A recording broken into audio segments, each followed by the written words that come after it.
5, 4, 3, 2, 1, action. Assalamu alaikum. Wa alaikum assalam wa rahmatullahi wa barakatuh. So Imam Raghib, tell me about this location and the type of counseling services that you want to provide.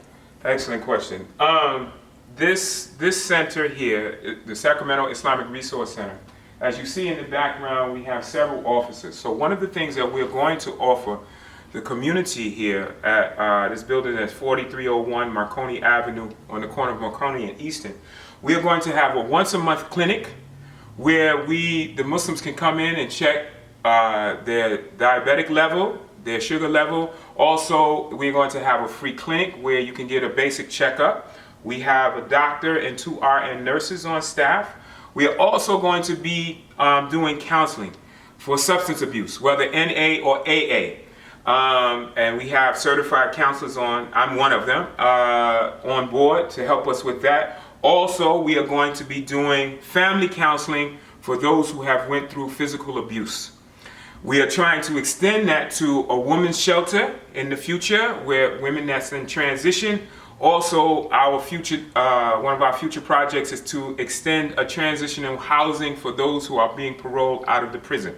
Muslims that are being paroled out of prison, so we can kind of train them and get them back into society. So these are some of our future goals and some of the things that we're planning on putting in place within the next 6 months.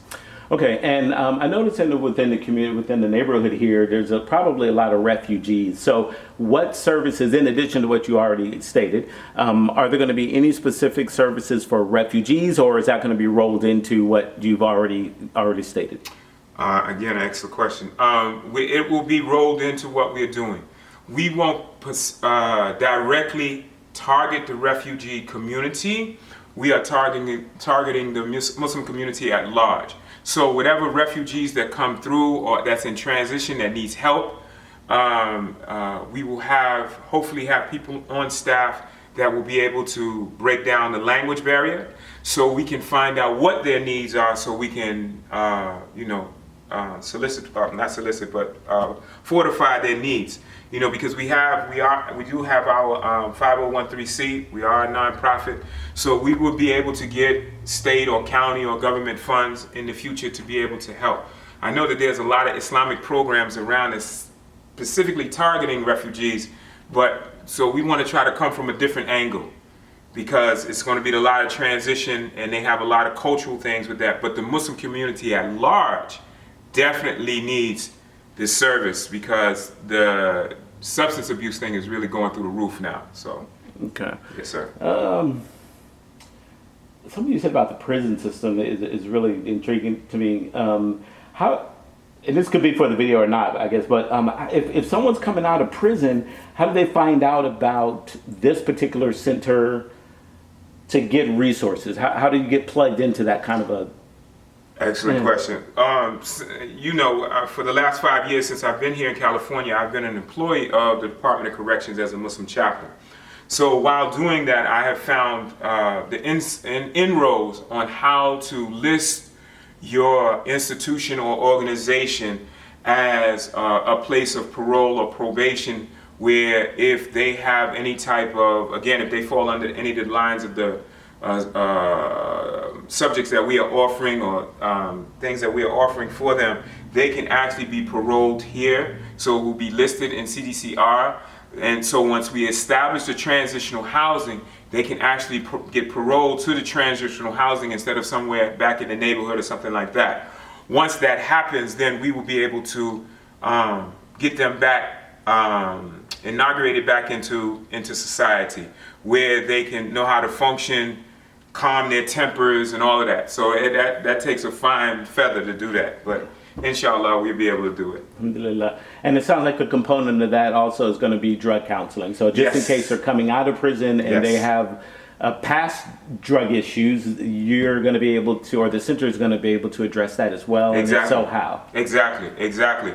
We'll be able to address it because we will have, one of the things that the prison do in their, attempt to rehabilitate, they have circles, halaqah circles, or counseling sessions, groups counseling sessions, where these brothers are able to express. But the thing about it is, it's a mixed crowd.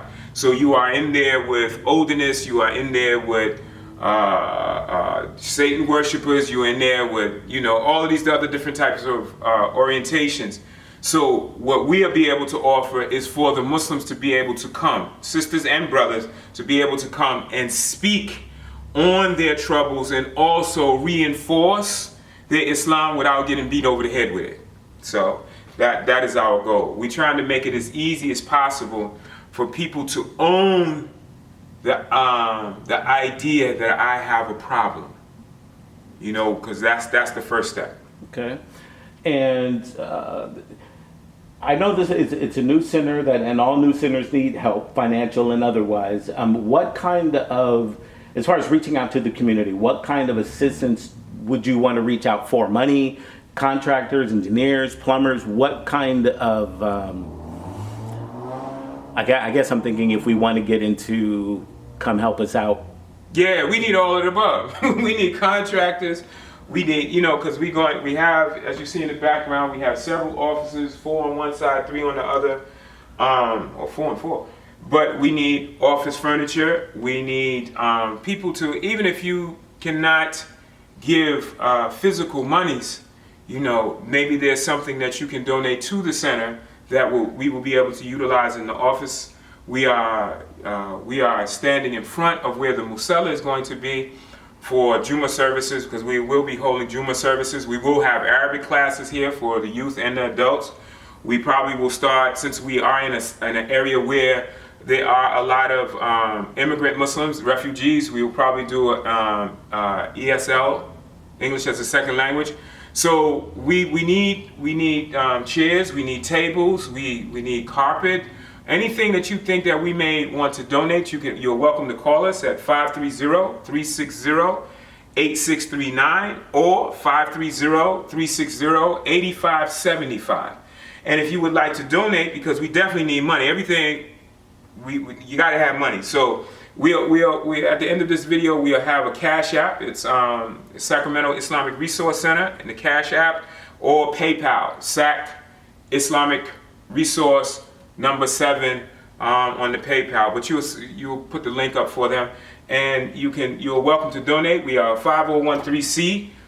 We are registered with the state and with the county, so we all legal. We have our insurances and everything, so we good to go. And I think this will be a good thing for the community because it's different. It's just not another masjid. And we are working within our auspices of our knowledge to be able to give back to the community and help. Okay, and final question. What final message or other message do you have for any Muslims out there that live in the neighborhood to encourage them to come by for Juma, for prayer, for services? What kind of message do you have? Or for Greater Sacramento do you have? I would ask the Muslim community, whether they live around this center or those who see this that live in other areas, to come out and support. This is something new to the Muslim community, actually acknowledging that we have people that have problems, that they are addicts. This is something that most of the imams are not talking about from the minbar. It's one thing to give us a spiritual upliftment, but if you don't know how dirty I am, how can I get to the spirituality? So at least come out and see what we're offering and see how maybe you can plug in and help. Because just like they say, every 6 or 7 person, somebody knows somebody, it's the same thing. You may have somebody in your family that may have a problem. They don't have to be Muslim to come to the center. This is something that we are offering the Muslim community, just like the Catholics offer it or the Protestants offer it. It's non-denominational in those types of resources. But for us as Muslims, I think this is the first time that we are actually acknowledging it in a masjid/center type position. Because usually you don't think about going to the masjid to get clean. You go to the masjid to get some type of spiritual upliftment, and then you have to go outside of your community, you know what I'm saying, to ask somebody else to help you, where we are now offering this to the Muslim community. So I would hope and pray to Allah subhanahu wa ta'ala that the Muslims actually see this as a benefit and not as a curse or something that is taboo that we don't need to talk about. No, we need to talk about it, because especially those immigrants that have been born in this country or coming to this country, they have never faced shaitan like they face it here. So that's the truth of the matter. So we would hope that the Muslim community would just come out. And one of my last things I would say, I know we're running out of time, but my intent is to meet with every imam in this city and talk about this issue and see how the leadership will support me in this. And that will determine what kind of community we really have in Sacramento. Because if the imams turn their back on me, or do not support me, or do not even promote it, either in speech, monies, or hand, movement, then we know that Allah Ta'ala got us anyway, so we cool. Either way, we all right. Alhamdulillah. All right, that's it.